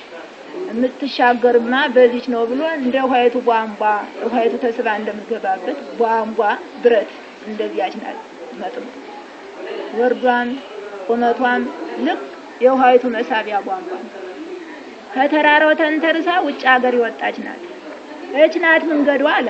አገር የለ፣ ዙሪያውን ባህር ነው። አገር የለ፣ መንገድ የለ። በእች ነው ሰው የሚሄድ ያልኩት። እንደው ጻድቃንም ሀጣንም እንደ ስራቸው በእች ነው የሚሄዱ። አልሰማሽም? የባህር እሳት መንገዷ አጭራ ትቀጥናለች። መልካም የሰሩም በመላእክት ክንድ ይሻገራሉ፣ በክንፍ ይሻገራሉ፣ ክንፍ ይሰጣቸዋል። ሀጣንም በውስጡ እየገባች እያረረች እየተኮማተረች የፈጣሪዋ ፊት እስከምትደርስ ድረስ መከራ እያየች ትሄዳለች ሲባል በመጣፍ አልሰማሽም ሲለኝ አባቶች ሲሉ ሰምቻለሁ። አዎ ሰምቻለሁ አልኩት። አሰት የለም ከዚያ አዎ ሰምቻለሁ አልኩት። ምክንያቱም ስሰማው ኑሬያለሁ። እንግዲያማ ይህች ናት መንገዷ ሂድ ቀጥ ያለ። ያን ጊዜ ስገምታት እንኳንስ መሰቀል እንኳንስ መራመድ እንዴት ብዬ በይች እንዴት ብዬ ሄዳለሁ? ቁልቁል ሲወጥ ባህር ሽቅብ ሲወጥ ሰማይ እንዴት ብዬ ምኑን ተገድፌ ምኑን ጨብጬ ወይ ለግሬ አይበቃኝ ብዬ ባለቀስኩ ጊዜ ግድ ነው ሂጅ ግዴታ ነው አለ። ግድ ነው ምን ትወኛለሽ? ግድ ነው ሂጅ አለ። ያን ጊዜ ብዙ ሰዎች በመጣነበት ጎዳና መጥተው ስብስብ ብለው ዙሪያውን ሆነው ያያሉ። እንኳን ሰውነቴ ጨርቄ ሁሉ የለበስኩት ልብስ ሁሉ ያለቅሳል። ውሃ ሆንኩኝ። ባህር ገብቼ እንደወጣው ውሃ ሆንኩኝ። እንዴት ብዬ በይች እንዴት ብዬ ነው የምሄደው? እንዴት ብዬ ነው የምራመደው? ሂጅ አለ። ሂጅ የለካዋት እንደሆነ ትንቀጠቀጣለች። እንዲች ነው የምታረገርጋለች ያቺ ብረት። እኔ በዚህማ እንዴት ብዬ ነው የምሄደው? የነፍስ ምጧት የነፍስ ብዬ ለመንኩት። ብዙም እምቢ አለኝ። ብዙም አለቀስኩ። ብዙውን የእንባዬን ብዛት ካየ በኋላ ማንን ታምኛለሽ አለ። ኢየሱስ ክርስቶስን አምናለሁ። ደግሞ ማንን ታምኛለሽ አለ። ሶስቱ ስላሴዎችን አምናለሁ። ስላሴን የጠራ ይሻገራል አለ። ትንሽ ፊቱ ፈገግ አለ። ስላሴን ስጠራ ፊቱ ፈገግ አለ። ምክንያቱም ነፍሳችን ስትሄድ በምን ጊዜም ቢሆን መጀመሪያ ባህር እሳት ላይ የምንጠየቅ በስላሴ ነው የምንጠየቅ። ስላሴን ማክበር ይገባናል። ስላሴን ማጠራሽ ትሻገሪያለሽ ብሎ ከየት እንዳመጣቸው አላውቅም። ሁለት እንጨቶች የተገጣጠሙ በችንካር የተገጣጠሙ የለሰለሱ እንጨቶች አንጥቶ ከአንዲቱ ብረት ጋር አቀጠላቸው። በይበኒ ተሰቃይ አለ። ለእግሬስ ይበቁኛል፣ ግን መተላለፍ አይሆንልኝም። ተራምጄ ለመሄድ አልችልም። እንዴት ብዬ ወድቃለሁ? ምኑን እገደፈዋለሁ? ምኑን ጨብጠዋለሁ አልኩት። ልጅ ተሰቃይ አለ። በዚያች እየተንቀጠቀጥኩ ልፍ በይ ሲለኝ ያልተጠየቁ ሰዎች፣ ፍርሃት የሌለባቸው ሰዎች በኋላ አልተጠየቁም፣ ፍርሃትም የለባቸው ይከተሉኛል።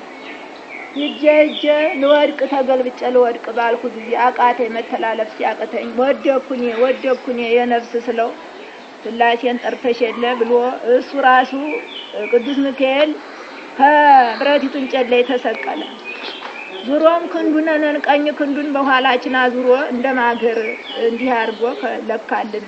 የእሱን ክንድ ይዘን ከክንዱ ላይ ያረፍነው ሁላችንም። በቀኝ ክንዱ እንዲቻ አድርጎ ገድፎ ይዞ በዚያ በሁለት እንጨቶች ላይ ያን ሁሉ ባህር አገር ተሻግረን ሄድን። ወደነ መጨረሻው የደረስነ ጊዜና የወርቅ ምሰሶ ወደ ገነት በርዞ የሚሄድ የወርቅ ምሰሶ ከሰማይ አንስቶ እስከ ምድር የተሰራ የወርቅ ምሰሶ ዙሪያውን መንገድ ማያስፈራ መንገድ ያለው ዙሪያውን ይታያል። ከዚያ ስር ብዙዎች ጻድቃኖች ተሻግረው ከዚያ ስር ከትመው አገኘን። በዛን ጊዜ ወርደን ስንጨመር በእልልታ ተቀበሉን። ቅዱስ ሚካኤል ተጎንብሶ ለዚያ ሁሉ ህብሲት መና ከየት እንደመጣ የታወቅ ነጭ የሆነ ዳቦ በማር የተለወሰ ዳቦ ያንንን ለዚያ ሁሉ ጻድቃን በየእጁ አንዳንድ ዳቦ ሰጠን። ያንን ስንቀምሰው ስንበለው መጣፈጡ በዚህ ዓለም የሌለ ነው። ማርም የተጨመረበት ነው። ይህማ የሰማያዊ መና ነው። በዚህ ዓለምማ የለም ይሄ ምግብ እያልን እርስ በርሳችን ስንወያይ ቆይተን ያን ከበላን በኋላ በቴሌግራም አንድ የሆነ መልአክ እናንተ የተባረካችሁ የተወደዳችሁ ክርስቲያኖች አስራት በኩራት ከፍላችሁ ንስሐ ገብታችሁ ሰንበትን አክብራችሁ ይቅር ለእግዚአብሔር ብላችሁ በስጋው ደሙ ታጥባችሁ የመጣችሁ በቅዱስ ሚካኤል ተራዳነት ባህረ እሳትን ተሻገራችሁ። እንግዲህ ወዲያ ፈተናችሁ አለፈ። ሂዱ እንግዲህ በዚህ በማያስፈራው ጎዳና ሂዱ፣ ውጡ፣ የዘላለም ሕይወት ትርፈት ወዳለባት ወደ ኢየሩሳሌም ወደ ገነት ግቡ ብለው አዋጅ የነገሩ ጊዜ ያ ሁሉ ነፍሳት እልልታ ዓለም ቅልጥ አለ። በእልልታ አብሬ ልሄድ ነው እያልኩ ደስ እያለኝ በዚያ ጎዳና ዙሪያውን ተሰማርቶ ሽቅብ ሲሄድ ህዝቡ ቅዱስ ሚካኤል ለብቻው ልፍ ብሎ እንደዚያ ግድም ይታየኛል። እንዲህ ብዬ ሳየው በዓይኑ ጭራ እንዲህ አድርጎ ቢጠቅሰኝ ከዚያ ህዝብ ተለይቼ ወደኋላ ከዛ በኋላ ወደ ኋላ ሄድኩኝ።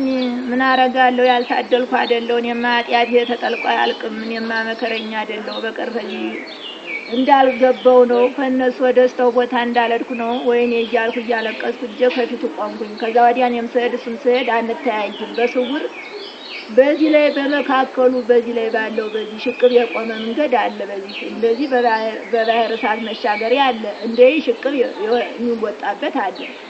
በዚህ በሽቅቡ መንገድ ስንሄድ ሳንተያይ ሄደን ከዚያው ከላይኛው ሀገር የደረስነ ጊዜ እኔም ያኩለሽ እሱም ያኩል ተያየን። ያን ጊዜ ያን አዲስ ከተማ ያዋለሁኝ አዲሱ ከተማ ደረስነ። ይኸውልሽ ይሄ ነው ይሄው እዚህ ደረስነ። አሁን የቅዱስ ሚካኤልን ቤት ታውቂዋለሽ? እዚህ መሃል ለይተሽ ታውቂዋለሽ አለኝ። አላውቀውም አልኩት። የሱ ግቢ መጠን የለውም፣ ስፋቱም መጠን የለውም። የቤቱም ስፋት መጠን የለውም። ቤቱም አንድ ነው፣ 4 ማዕዘን ነው። የ3 ትምህርት ቤት ያህላል ስፋቱ። ይድናል ያልኩሽ መጠኑም ጌጡም ግቢውም የተለያየ ነው። ማዛው እና ሽታው ብቻ ወዲያ ሞላል። ይኸውልሽ ዳኑቱ ይድናሉ ያልኩሽ ከሱ ውስጥ ናቸው። በቅዱስ ሚካኤል ቤት ናቸው ያሉ ህጅናቸው አለኝ። ራሱ ነው እኔ ፈራለሁ አልገባም ባልኩት ጊዜ ሂጂ እያየሁሽ ነው ብሎ ከግቢው ዳር ቆሞ ሂጅ ግቢ አለኝ። ስሄድም ወደሱ ወደ ቤቱ ስሄድም ውስጡ ግቢው ምን እንደተነጠፈ አላውቅም። በወርቅ ጠልሟል። እሱም እስከ ጉልበት ነው የሚወጣ። እየፈራውም እየተንቀጠቀጥኩም እጄ ደጃፉ በደረስኩ ጊዜ በዚህ አዳራሽ ልክ መጠን የሌላቸው ህዝቦች ወርቅ ለብሰው አበባ መስለው አንድ አይነት ልብስ የለበሱ አንድ አይነት አክሊል የደፉ ሴትም ወንድም ልጅም ትልቅም ትንሽም ተሰባርቀው በዚያች ቤት ሞልተዋል። በደረጃ በደረጃ ሆነው ሲዋቸው የሚያሳዝኑ ሲዋቸው የሚያስደስቱ የብርሃናቸው ብዛት የደፉት አክሊል ብቻ ብርሃኑ የራሳቸው የደፉት አክሊል ብቻ ብርሃኑ እየተጥለቀለቀ መጠን የሌላቸው ህዝቦች በደረጃ በደረጃ ሆነው በብርሌ ጠጅ እየጠጡ ሁለት አሳላፊ ቆሞ መድረክ በመካከሉ ተከፍቶ መዝሙርና በገናና ክራር እየተመታ እየዘመሩ አየኋቸው በደጃፉ። በዛን ጊዜ ቀናሁ፣ ከቅናትም ቅናት ተበጠበጥኩኝ። ሰውነቴ እንደ ውሃ ተበጠበጠ። በጣም አስቀኑ፣ በጣም አስደሰቱኝ። መዝሙሩንም ሳዳምጠው ይዝራ በመሰንቆ ዳዊት በበገና እያጫወቷት የጻድቃን መኖሪያ እንየ ገነት ዓለም ለዘላለም ችግር የለባትም ሸርፈው ያጎረሱ ቀደው ያለበሱ በላይኛው ዓለም ውላንሳ ለበሱ። የጻድቃን ምግባቸው ሐርና ውላንሳ የጻድቃን ልብሳቸው ሐርና ውላንሳ በምድር ለሰጠ ሰው ለስጋው ያልሳስ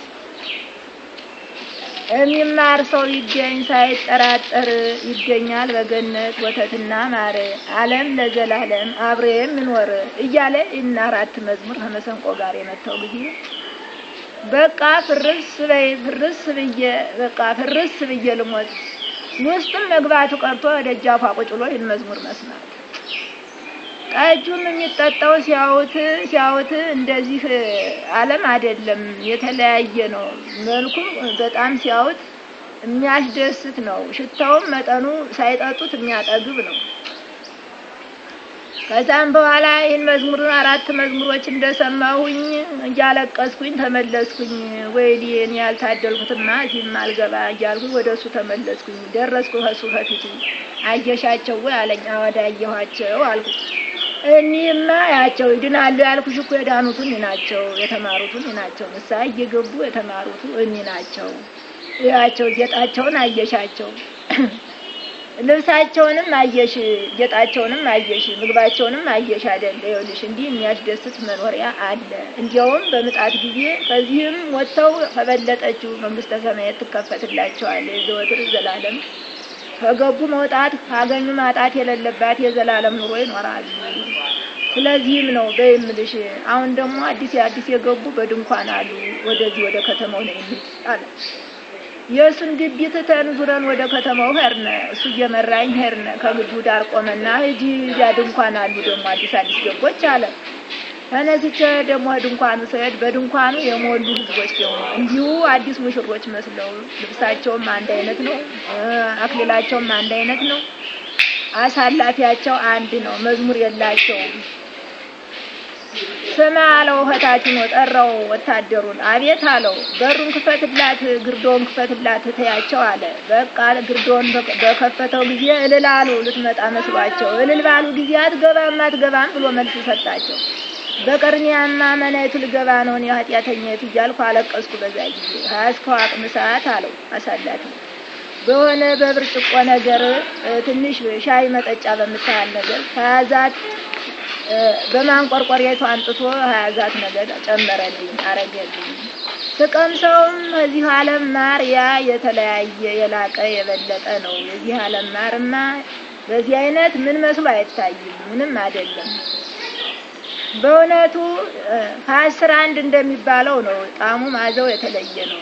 ያችንም 3 እንደተጎነጨዋት ሆዴ ሞላ። ከዛ በኋላ መልሼ ጎልቼለት ሄድኩ ዙሪ ወደ ቅዱስ ሚካኤል። አይወልሽ ቀመሽው አይደል አለኝ። አዎ እነዚህ አዲስ ሙሽሮች ናቸው፣ ተፈርዶላቸው አሁን እንግዲህ ወደ አዳራሽ ይገባሉ፣ ወደ ጠጅ ቤቱ ይገባሉ። ይኸው እንደዚህ ነው ኑሯችን፣ አኗኗራችን እንደዚህ ነው። እነዚህ ሁሉ የተማሩ ናቸው። ይሄ ቀመሽው ደግሞ የሰማያዊ ማይበር የሚጠጣ ይሄ ነው። ጠጅ ወይን የሚባለው ይሄ ነው። ይሁም የማይደርቅ ምንጩ የማይደርቅ የማያልቅ ነው። አሁን ይህንም ባህሩን አሳይሻለሁ የሚቀዳበት። አለኝና ወደ ከተማው ደግሞ ደህና ሆነን ገባን። እየተከተልኩት የሄድኩኝ እንደሆነ እሱ ነው አለ። ባህሩን አሳያት ብሎ አንዱን አዘዘው። ሄደን ዙሪያውን እንደ ላሊበላ ህንጻ ዙሪያውን በግንብ የተገነባ እስከ ደጃፉ ሞልቶ በብረት መዝጊያ ተዘግቷል። ሌላ ሳይሽ አለ። ከፈተው። በከፈተውም ጊዜ ምንም ወደ ደጅ ሊደፋም አላለ። ባህር መስሎ እንደ ቁሞ ባህር ሆኖ ጣና ሆኖ አየዋለሁኝ። አይደፋም አልኩት። አይደፋም ስራው ነው እና አንቺ ቅመሹ ብሎ በብርጭቆ ጠልቆ ሰጠኝ። እኔ አልቀምሰውም ጠገው ጠጥቻለሁ ስለው መቅመስ አለብሽ አለ። ስቀምሰውም አይነቱ ያው ነው፣ አንድ ነው። ይሄ ነው ማለት እልቀት የማያልቅ የማይደርቅ ምንጩ የማይደርቅ ለጻድቃን መልካም ለሰሩ ሰዎች ተዘጋጅቶ የሚጠብቃቸው ይሄ ነው። ሰማይ ማይበር ጻድቃኖች የሚጠጡት ይህ ነው። በመልካም ቦታቸው የሚጠጡት ይህ ነው። ወይን ነው ጠጅ ነው የሚባል ይህን አየሽው ሁሉ ሰንበትን የሻረ ይህን ሁሉ አገኙ። ሰንበትን የሚሽሩ ይህን ሁሉ ታምራት አያውትም። አይናቸውም ወደዚህ አይመጣም፣ ህሊናቸውም ወደዚህ አይመጣም። በዚያው ነው የሚቀሩ አለ። ግን ንገሪያቸው፣ ማክበር የሚያከብራት የለም፣ ግን ንገሪያቸው ካንቺ እንዳይቀር አለ። ከዛ በኋላም ደግሞ የምግብ ቤት ቀረን። እንግዲህ ደህና ሆነን ወደ ከተማው ገባን። የምግብ ቤት ቀረን እንግዲህ አለ። ልንለያይ ነው። አራተኛ ታምር ማለት ነው። ከዛ ወደ ከተማው ደግሞ ደህና ሆነን ስንገባ አሻግረን ስናየው አግድመን ስናየው ፎቁ የተለያየ የፎቁ ጌጥ በዚህ ዓለም እንኳን በዚህ ዓለም ቀርቶ ከዚያም ላቅ ያለ ነው። ከሁሉም የሚታየው ሁሉ ላቅ ያለ ነው። ታቹም አዳራሽ ሆኖ ነው የሚታየው። ከዚያ ሄጂ የምግቡ የቤት ያለ ከዚያ ነው። የጻድቃን ምግብ ያለ ከዚያ ነው። ልጅ አለኝ። እሱ ከግቢው ቁሞ ተነስቼ ከዚያ ስዕድ ማዘውና ሽታው ምን አይነት እንደሚሸተኝ አላውቅም። ሆድ የሚያሞላ የሚያረካ ነገር ነው የሚሸተኝ። ሂጄ ከአዳራሹ ጠጋ ብዬ የፎቁም ጌጥ የተለያየ ነው ካለው ሁሉም ጌጡ በጣም የዚያ የበረታ ነው። ሂጄ በአዳራሹ ገባ ብዬ ያየሁት እንደሆነ የመጀመሪያው አባታችን ወድቀዋል ብያችኋለሁ። ሁለተኛ የያዝናቸው አባት ስነ ስርዓት ያስተማሩን የእግዚአብሔርን ምንነቱን ያሳወቁን እሳቸው ነበሩ። ሁሉ እድሜያቸው ላይ ያረፉ። እሳቸው በጣም ብቁነት ነበራቸው። አባትነታቸው በጣም ለነፍስ ልጆቻቸው ትግል ነበራቸው። አድርጎታቸውም ለእግዚአብሔር የሚመች ስራ ነበር ሲሰሩ የሚኖሩ። እግዚአብሔር አምላክ መርቋቸው ያንን ፎቅ የዘላለም ቤት ይሄ ነው ብሎ ሰጥቷቸዋል። እንደገና የምግብ ተቆጣጣሪ ሆነው ሁሉም በእሳቸው ቁጥጥር ነው ያለ። እጄ ደጃፉ ላይ ቁሜ ደጃፉ እንዲህ ብዬ አዳራሹን ውስጡን ያየሁት እንደሆነ በዳሬው ጌጥ እየቀናው ሂጄ ከደሞ ውስጡን ያየሁት እንደሆነ የነፍስ አባቴ ቁጭ ብለው ወርቅ ለብሰው በወርቅ ወንበር ተቀምጠው አገኘኋቸው። የዛን እነዚህ ተሳሳምነ መጣሽ ወይ አንቺ ደኛ ነሽ ትንገላቻለሽ ምን ሆነሽ መጣሽ አሉኝ። እኔማ መጣሁኝ በትእዛዝ መጣሁኝ አልኳቸው። ተሳስመን ቁጭ በይ እስቲ ብለው አስቀመጡኝ ከፊታቸው። ቁጭ ብያና አዳራሽ ስመለከተው ሰውም የለበትም፣ ብርሃኑም የተጠለቀለቀ ነው። ምግቡም የጻድቃን ምግብ ነው የተባለው። ማን እንዳበሰለው አይታወቅም፣ ማን እንዳዘጋጀው ማንም በልቶ የማይጨርሰው ተዘጋጅቶ ዙሪያውን አዳራሽ በሙሉ ምግብ ብቻ ነው። ወደ ላይ ሲያዩት እንዲህ በሱቅ ገብተን እንደምንገዛው ጓዝ አይናችን ስክር እንደሚለው እንደዚያ ያሰክራል የምግቡ በየአይነቱ። ወደ ታችም ሲያዩት ወልወሉ ወርቅ ሞሰብ ተሸልሞ ወርቅ ሞሰብ ሞልቶ ነው ያለ። ከዛ የምትበላው ስጧት ብለው አንድ ቃል ተናገሩ። ከአንዱ ክፍል ውስጥ አንዲት ሴት ወጣች። ሲዋትም የምታስፈራራ ናት፣ በብርሃን የታጠረች ናት። ሞልቼም አላየኋት። አንዱን ሞሰብ አንጥታ ከፊታችን ጎልተው ሄደች። ከዚያ ሞሰቡን ሲከፍቱት ሞሰቡም ትልቅ ነው፣ ወርቅ ለብሷል። እነ ወርቁ አነሱት፣ ሽቅብ ፊያውን ከፈቱት። የአንድ ሰው ምሳ ነው የሚያህለው። ምን አይነት እንደሆነ አይታወቅም። የአንድ ሰው ምሳ ነው የሚያህለው። እስቲ ቅመሹ ብለው 3 ጊዜ ስቀምሰው ምንነቱን አልተረዳሁትም። ወይ እንጀራ ነው አልለው ጠርዝ የለው አይን የለው፣ ወይንም ዳቦ ነው አልለው ምኑ አይታወቅም። ግሩም የሆነ ማዛው ያማረ ነው፣ በሽታ የሚያጠግብ ነው። 3 ጊዜ ትንሽ በ3 ጣቶች ቀምሼዋለሁ። ሆዴ ሞላ ጠግሁ አልኳቸው። ከዛ በኋላ ስመለከተው እያደገ ከፍ እያለ አንድ ሰው ምሳ የሚያህለው ከፍ እያለ ይሄዳል። ሀፉ ደረሰ። ሞሰቡ ሞላ አስታፉ። ማን እያረገበት ነውስ ማን ሊበላው ነውስ ብዬ ጠየቅኳቸው። በመንፈስ ቅዱስ ነው የሚቀርብ እንጂ በሰው እኮ እጅ አይቀርብም። በዚህ ያለው በሰው እጅም ያልሰራው ነው፣ በሰው እጅም ያልተሰራ ነው። በመንፈስ ቅዱስ ነው የሚቀርበውም። ይህን እኮ ልትበይ አይደለም የቀረበልሽ፣ ይህን አይተሽ ሄደሽ እንድትነግሪ ነው። እንዲህ ያለ ኑሮ አለን፣ እንዲህ ያለ አገር አለን፣ እንዲህ ያለ ጥቅም አለን እያልሽ ንገሪ። ሰው ከሞተ ምን ቀን ይወጣለታል? ሰው ከሞተ ምን አፈር ድንጋይ ለበሰ? አፈር ከተንተራሰ ምን ቀን ይወጣለታል የሚሉ አሉ። እነሱ ሁሉ እንዲያምኑ በረቂቅ መተን በዚህች ዓለም አጊጠን አብበን እንደምንኖር እኛስ እግዚአብሔር አምላክ በስራችን ተመርቀን ይሄ ፎቅ የኔ ነው የተሰጠሁት አሉኝ። ነፍስ አባቴ እናቴ ምን ነው ታደላችሁ። በምድርም ላይ ሳሉ በጠጋ የተመሉ ነበሩ። ሀብታቸው መጠን በላይ ነበር። ስላወቁበት ለድሃ ስለራሩ ስላወቁበት ሁሉን የእግዚአብሔርን ስራ ስለተመለከቱ ከዚያም በበለጠው ዓለም ሄደው ገብተዋል። በዓለምም ሳሉ እሳቸው ኑሮ የሚያገኙ የለም ነበር። ግን ከዚያም ደግሞ የበለጠውን ሰጥቷቸዋል። እግዚአብሔር በስራችን መርቆን ይህንን የምንበላው ማር ነው፣ የምንጠጣው ማር ነው። ምንም ችግር የለ። ሰንበትን አክብሩ ባያቸው ለህዝቦች የሚድኑም ይድናሉ። እና ጠንክሪ ጠንክሪ ጠንክሪ ብለው ምክር ሰጡኝ። ከዛ በኋላ ያሞሰብ እንደሞላ ልቤ ከዚያው ተመስጦ እሳቸውም በይደናውኝ ብለው ወጥተው ከፎቃቸው ገቡ። እኔ ከዛው እንደተቀመጥኩኝ ልቤ ሰክሯል። ምንነቴንም አላውቀው፣ ቁልቁልም ስወርድ አላውቀውም።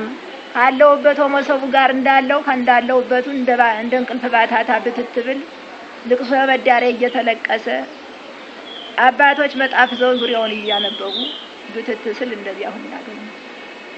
ከቀኑ 5 ሰዓት ነው እሱ ከቀኒቱ ይቅርታ ከቀኒቱ ከምሽቷ 11 ሰዓት ነው። በዛ ጊዜ በሁለተኛው ሞት ነፍስ የተለየችው። ከዛም በኋላ በስንት ሰዓት እንደፈጀም አልተወሰነልኝም፣ አላስኩትም። አብረውኝም ያደሩ አሉ። ከነቀው በኋላ በቤታቸው ምደው ያደሩ አሉ። ከዛ በኋላ ለቅሶውን አስቆሙ። እቺ ሰው ደዋ ማለቂያ የለውም፣ ደግሞ ዛሬም እኮ ታምራ የታመጣች አሉ። በዛን ጊዜ ዙሪያውንም መጣፍ የነበሩት ሁሉ መጣፋቸውን አነሱ። ከዛ በኋላ ያው እግዚአብሔር የተመሰገነ ነው። ነጋ፣ ሰንበት ነው። ከዚያች ቀን አንስቼ እስከ ሳምንቷ እሑድ ቅዳሜ ነፍሴ እስካለፈች ሰዓት ድረስ ሰው መሆኔን አላውቅም። ጠበል እንደተደፋብኝ በመስቀል እንደተባረኩኝ ምን እንደተባልኩኝ ወይ ሞት አይሉት ወይ ምንድን አይሉት አይምሮዬ ከዚያ ስለቀረ በቃ እስከ ሳምንቱ ድረስ ሰው መሆኔን ሳላውቅ ሰንብቼ ልክ በሳምንቱ ነፍሴ ባሄደችባት መጀመሪያ ባህር ሰዓት ነፍሴ በሄደችባት ሰዓት ከዚያ የቀረችው ህሊናዬ ተመልሳ መታ ልቦናዬ ስትገባልኝ ሰው መሆኔን አወቅሁ። ከዚያም ወዲያ በነገው ያው መድረክ ላይ ቆሜ ለህዝቡ ስነግር ቄስ አለምነውን አገኘኋቸው። በብርሃን ቤት በምግብ ቤት አገኘኋቸው ባልኩ ጊዜ ህዝቡም ልቅሶ በልቅሶ ሆነ። ህዝቡም ልቅሶ በልቅሶ ሆነ። ከዚያች ቀን አንስቶ ይችን ሳምንቷን ወይ ሞት አይሉት ወይ ድነት አይሉት ሲሆነ ሰነበትኩት። ልቤ ተከፍሎ ከዚያ ቀርቶብኝ ነው። ከብርሃኑ ብዛት ከቤታቸው ከሰውየው ጥዳት ከብርሃናቸው ብዛት ተስጦታቸው ከሁለመናው ከምግቡ ከሁሉ ልቤ ከዚያው ተማርኮ ቀርቶ ነው። በስሞን እንደዚህ ሲሆነ ሰነበትኩት ብዬ ይናስረድቼ ተናገርኩ። ከዛም በኋላ ልቅሶ በልቅሶ ሆነ። ተውት እንስማበት፣ ይህን ነገር መልካም ሰርተን እንድንሄድ እንስማበት ተባለ። ልቅሶውን አስቆሙ። ሁሉም አለቀሰ። ደግ ነበሩና ሰውየው በጋድም በምድርም የመጡ መሰላቸው። በጣም ተጨናነቁ ህዝቦች። ከዛ በኋላ ያው በዚህ መልኩ እንደዚህ ብዬ ከዚያም ወዲያ በነጋውም በሳልስቱም በማግስቱም በቃ እየወሰደ ያሳየኛል። በቃ 13 ጊዜ ተመላለስኩኝ። 2 ቀኖች የሞትኩባቸው ናቸው። 11 ቀኖች ታምር ያየሁባቸው ናቸው። ከሰማይ ከምድር 13 ጊዜ ተመላልሼ አይቻታለሁ የገነትን ቦታ። የመጀመሪያው መከራ ያለ እሳት በቀርና ያለ መከራ ያሉ ህዝቦችን ነው በልቅሶ ነው ያየሁኝ። በአሁነኛው ሞት ግን እንደደነገጥኩ እንዳልቀር ለህዝቡም ተስፋ እንዲሆነው ክፉን ብነግረው መልካሙን ታውቆት በጎ ለመስራት ያስባል ሲል እግዚአብሔር አምላክ ሁለተዚያም ሙሉ የመጀመሪያውን በመከራ የድግኛውን በደስታ አድርጎ አሳይቶኛል። አንድ ነገር ኢየሱስ ክርስቶስ ካየሁት ሁሉ ታሪክ መንግስተ ሰማያት ከየትኛው ክፍል እንደሆነች አላየኋትም፣ አቅጣጫዋንም አላሳየኝም። ገነትን ግን ውስጥና አዳሪዋን አይቻታለሁ። ወተት የሚፈልቅበትንም አይቼዋለሁ፣ ማር የሚፈስበትንም አይቼዋለሁ፣ ልብሳችን ያለበትንም አይቼዋለሁ፣ ምግባችን ያለንበትንም አይቼዋለሁ። ብዙ የተጎዱትንም መጠን የሌላቸው ሰዎች በዚያው በአካባቢው በተለይ ካህናቶች የሚገረፉ በይልቅ ሲሉት በስጋዊ ነገር እንጂ እነሱ በቅጣታቸው በቤተ ክርስቲያን ነው የሚቀጡትና እነሱንም ያየውን ያው በመከራም ያሉት ከ14 ሰዎች 4 ድነዋል፣ 10ዎቹ ወደ መከራው አልቀዋል። የማውቃቸው ሰዎች ሁሉ እኔ ናቸው። 14 ሰዎች አውቃለሁ። ከእነሱ ካህናት 2፣ ከጨዋ ልጆቹ 2፣ 4ቱ ወደ ገነት ገብተዋል። የቀሩት በመከራው አልቀዋል። ይህን በመናገርና ይህን በማየት ብዙ ተመላለስኩ። 13 ቀኖች ከሰማይ ከምድር ብዬ ወጥቼ ወርጄ ታሪኩ ይህን ያመናችሁ ትድናላችሁ፣ ይህን አምናችሁ ለመዳን ያውቃችሁ። እግዚአብሔር እንኳን የእግዚአብሔር ምስጢር የጓደኛ ምስጢር ሊያዋጉት ያስቸግራል። እና እኔ በዚህ መልኩ እንደምታወኝ እንደ አሞራ ጠቁሬ እንደ እንጨት ደርቄ የምታወኝ ሁሉ በሰው ነፍሳት ዘወትርና ኃይኔ የለኝ። ሁልጊዜ ሳስብ፣ ሁልጊዜ ሳለቅስ፣ ሁልጊዜ ከዚያ ቀን አንስቶ እስካሁን ድረስ አንድ ቀንም ባላደረች ነበር ይቻለም። በእውነቱ ከሆነ እንደኔ ቢሆን ከዚያች ቀን አንስቶ እስካሁን ድረስ ይቻለም አንድ ቀንም ባላደረች ነበር። አንድ ቀንም ብጠፋ ድንቅ ነበር። በእውነቱ ከሆነ የሚያስቀናና የሚያስገርም ቦታችን እንደዚህ ያለ መልኩ ተዘጋጅቶ ይጠብቀናል። ይህን እየሰምተን ከዚህ የተረፈ መልእክት ሊደርሳችሁ አይችልም። ይህ የደረሳችሁ ሰዎች በጥንቅቅና ሆናችሁ በንጽህና ሆናችሁ አስባችሁ፣ እውነቴን ነው ክፉ መስራት ነው የሚከብድ እንጂ በጎ መስራት አይከብድም። ይህን የሰማችሁ ሰዎች፣ እድል የሰጣችሁ ሰዎች ይህንን ወደፊትም የሌለ ነው የዚህ መልእክት እስካሁንም አባቶቻችን አንስቶ እስካሁን ድረስ ያልሰማ ነው ያላየ ነው። አሁን እግዚአብሔር ግን ያን ሁሉ ዓለም ሰርቶ ያን ሁሉ ከተማ አዘጋጅቶ ያኖረ ዓለም ሳይፈጠር ዘመን ሳይቆጠር ያዘጋጅሁላችሁ መንግስተ ሰማያት ገነት ግቡ እያለ እየነገረን ነው። ግን ባለማመናችን ያን ሁሉ ሰርቶ ለማን ይግባ? እንስሳት አይገቡበት፣ አይዋፍ አይገቡበት፣ ለኛ ብሎ አዘጋጅቶ ነው። ስለዚህ እንዲድኑ ብሎ ከፊቱ አድርሶ ያን ሁሉ መከራ አሳይቶ የላከኝ እኔን ነው። በዚህ በጎንደር ክፍለ ሀገር ውስጥ እኔ ያልተዛወርኩበት ቦታ የለም። እኩሉም ጤንጤ ይለኛል፣ እኩሉም እንድን ይለኛል። ያመኑም ተጠቅመዋል። በዚያ ሞልተው አይቻቸዋል የዳኑት። ይህንን አስባችሁ እንድትድኑ እግዚአብሔር ለእናንተ ሲፈቅድ መልእክት በመልእክት እያመጣ እንደዚህ እያደረገ ያስተምራቸዋል። እና ስለዚህ እግዚአብሔር የተመሰገነ አምላክ ነው። ከመላእክትም ሁሉም ያማልዳሉ። ግን ሰንበትን የሻረ ሰው ምንም ድነት የለውም። ስለ ሰንበት እችን 2 ቀኖች አደራ ያላወጣ ሰው ምንም ተከራክሮም ሊድን አልቻለም። ወገኖች ቅጣታቸውም ከመጠን በላይ ሆኗል፣ ብዛታቸውም ከመጠን በላይ ሆኗል። ስለ ሰንበት ምንነቷ ስላልታወቀ አባቶችም ስለዚህ ስለማያስተምሩ ያስተምሩ ኑሮ ይገኝ ነበር። ባለማስተማራቸው እነሱ መፍርድ እየወደቁ ነው። ሰንበት ስትሻር ስላሴ ሲሻር ቁመህ እያየህ አደራህን ምን ላይ ጣልከው ነው የተባሉት እና ስለዚህ እነሱም ስላልጠነከሩ እኛም ይሁ ስለማናስበው በዚህ መልኩ ይህን የሰማችሁ ሰዎች እንድትድኑ በቅዱስ ሚካኤል አዳራሽ የሞሉ በድንኳን የሞሉ ይህን የሰሙ የዳኑ ናቸው። ይህን የሰሙ ሁሉ ስንት ህዝቦች ድነዋል። እንኳንስ ለዕለት ማይበርና እንኳንስ ለዕለት ሆዳቸው ሰርግ ሁሉ በአረፋ የተቀዳበት ቦታ አለ። ይህ መልእክት የደረሰው ብዙ እና ምክንያቱን እንዲህ እንደምትዋደዱት በዕለተ ሰንበት ሲደርሳችሁ ማህበር ሲደርስባችሁ ሁሉ ምንድነው ማድረግ የሚገባችሁ? በጓደኞቻችሁ ዕቃ ጓደኞቻችሁ ይርዷችሁ፣ ጓደኞቻችሁ ይክዱላችሁ። በዛለት እንዳትሽሩ። በሰንበት ዕለት የምታጥቡት ጨርቅ እንደ እሳት እየተወለበለበ ሆኖ እንደ ባንድ በአንገታቸው የሚጠመጠምባቸው እችን 2 ቀኖች ተጠንቅቃችሁ እውነት ድነት የምናገኝ እንደገና ወደ ልጅነት ተቀይረን የምንኖርባትን ዘመን አገራችን በዚህ ጊዜ ትፈታለች የማትባለውን አገራችን እንዳናጣ እኔ መልእክቴን አስተላልፋለሁ። ይሁን እግዚአብሔር መርጧችሁ ነው። እችን ሴትዮ የት ነው የማውቃቸው? አላውቃቸውም ነበር። አዲስ አበባ 3 መጥቻለሁ፣ 4 መጥቻለሁ። ግን የደረሳቸው ዛሬ ሁሉ ውሃችን በቧንቧችን ዘግተን ያለን እያሉ እያበሰገንኩ ነው ያለው። እኔ ግን ከቦታ የመጣው ካለሁበት ገዳሙ ሲመጡ ያው አጋጣሚ አገጣጠመና እግዚአብሔር ለእናንተ ሲል ነው መሰለኝ አሸም ሰውን የሚወጣውን ሰው አንዳንድ ሰው ያወጣለታል በቦታው። ስለዚህ ከዚያ ስንወያይ እንደዚህ ነው ሲባሉ ሲሰሙ ቀዱ። ይህን ቃል ቀዱና እንሂድ አሉኝ። አልሄድም አልኳቸው። እንሂድ ሲሉኝ አልሄድም አልኳቸው። አይ እኔ አለድም እንግዲህ ምን አረግን? አቅሜ ደክሟል፣ አውቅቻለሁ እንግዲህ ደክሞኛል፣ ታክቶኛል። ያንን መከራ ካየሁኝ ወደዚህ ነው። ሁለተኛውን ሞት ካየሁ ወዲህ ነው ገዳም መግባት የፈለኩ እና ስለዚህ ይህን እያያችሁ ዳኑ ይበቃል እንግዲህ ይሁን እና አሁንም እንደነገሩኝ ማለት ነው። ስለጓጉ ከሆዴ አይጠፉም። እኛ ሴትዮ እንደፊቱ አቅም ኑሮኝ ቢሆን ኑሮ እንደፊቱ አቅም ኑሮኝ ቢሆን ኑሮ እኛን ሴትዮ እጅ ማስደሰት ይገባኝ ነበር። ራሴ ፈልጌ የምሄደውን ነገር እያልኩኝ ግን አሰናብቻቸዋለሁ። ግን ከሆዴ አይጠፉም። አሁን ኢየሱስ ክርስቶስ ምን ለማድረግ ሲችል ራሱ በሬ እዚህ የሆነ ልጅ አለ፣ የጡት ልጅ አለኝ። እዚህ አንድ የሆነ ልጅ አይኔ ሐኪም ቤት አንጥቶ ጠጉር ሞልቶበት አይኔ ገዳሙ ተደፍቼ ሲያየኝ እንዶ መጥቶ በዚያ አሳክሞ በዚያ ወማሩ መዚያ ባለሟል ነው። አሁን ከዚህ ይሄ ልጅ እስካሁን አድርጎት የማያውቀው ራዩን ግን ቀደም አድርጎ ገና ከዚህ ቀን በፊት ወደ ወር ይሆናል፣ ወደ ወር ይሳብ ይሆናል። ራሷ ፍቅርተ ክርስቶስ የወሳቸው ያዩት ናት። ፍቅርተ ክርስቶስ ገዳም ልግባ እንግዲህ ከንቱ ይህን ዓለም እያየሁ አልድንም፣ ወገን እያየሁ አልድንም። እንግዲህ ሁለተኛ ታምር ይህንን ካሳየኝ እንኳን ወደ ደህናው አዞርከኝ እንጂ ፈጣሪ እንግዲህ ገዳም ነው መድብዬ ከገባሁኝ እንግዲህ ወደ 12 ዓመት ሆነ። አሁን ከዚያ እሷ ታምራቷን ታሳያለች። በእሷ ውስጥ የሚሰጠውን ስጦታ ወተቱን አፍልቃት ሲፈልቅ ይታየኛል።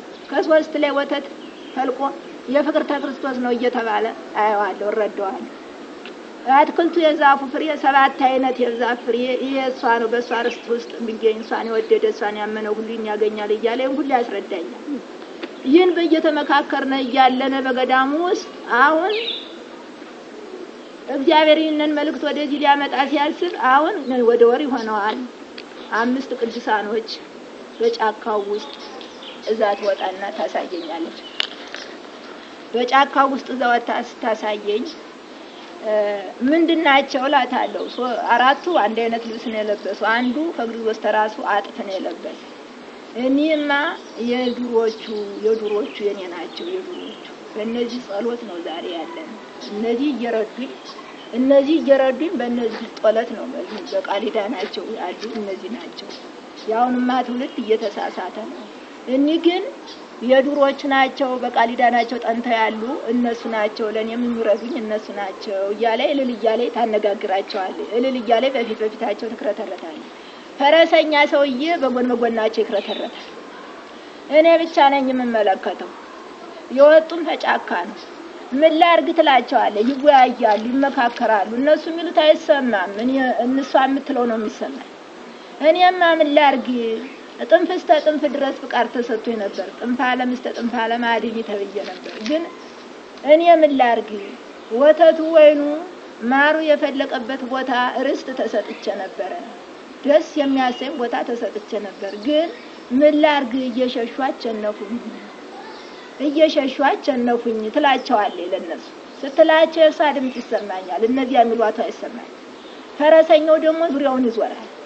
ቀይ ሆኖ የሆነ ሰውዬ ሽልማቷ ያማረ ፈረስ ጋልቦ ዙሪያውን ይክረተራል።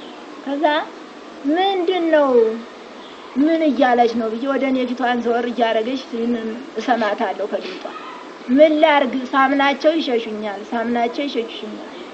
በተለይ ሱሪ የሚታጠቁና ሃይማኖታቸውን የካዱ ለምልጃ አስቸግረውኛል ትላለች።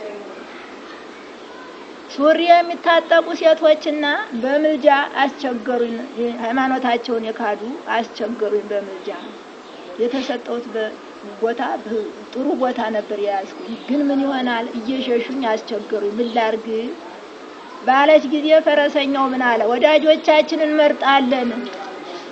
እኔስ ልሄድ ነው ወደ ሸዋ ልሄድ ነው። ይህ ተነግሮታል። ራሱን የቻለ ምክር አለው በበቁ አባቶች ላይ ተነስቶ ሲናገር ሸዋም ወገኔን መርጣለሁ ወዳጆችን መርጣለሁ እያለ 4 ዓመት ወደዚህ ሲነገር ይኖራል። በቦታችን ውስጥ ጠፍቶ የኖረ ገዳም ነበር። ኃይለ ሥላሴ ጊዜ ጠፍቶ ሰዎቹም አልቀው አርዲቱ ተሰዶ ቤተክርስቲያኑ ጠፍቶ ዝም ብሎ ያው ምስሉ አለ እንጂ ጠፍቶ አይወደስ አይቀደስ። በወር አንድ ቀን እየሄዱ ያጥሙታል። አሁን ሊነሳ ነው።